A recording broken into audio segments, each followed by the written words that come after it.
pasot pitang dansa, tunin kapakain Kalvaria ay natota. Kasalentay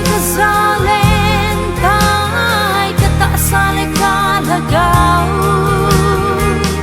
yung mon na tsukamuta.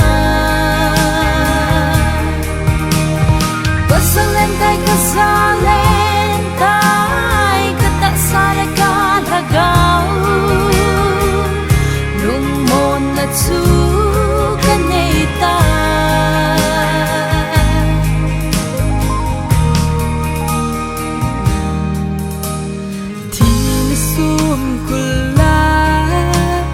Pasot pitang dansa, tunin kapakain Kalvaria ay nadota.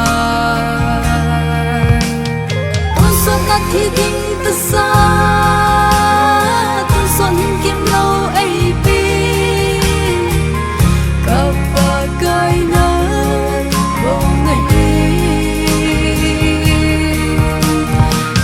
not hiding the sun, tuson kim law ay pin kapagay ng unahin.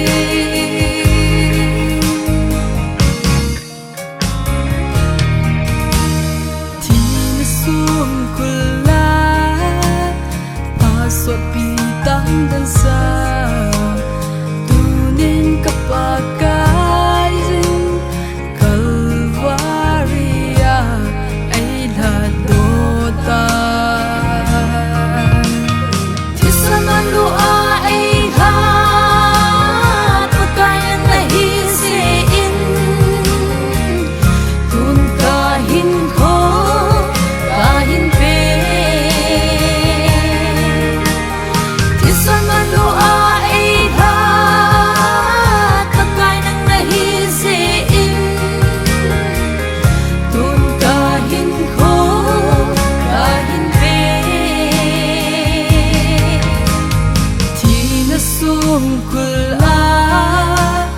pasot pitang dansa, tunin kapakain Kalvaria ay nadota.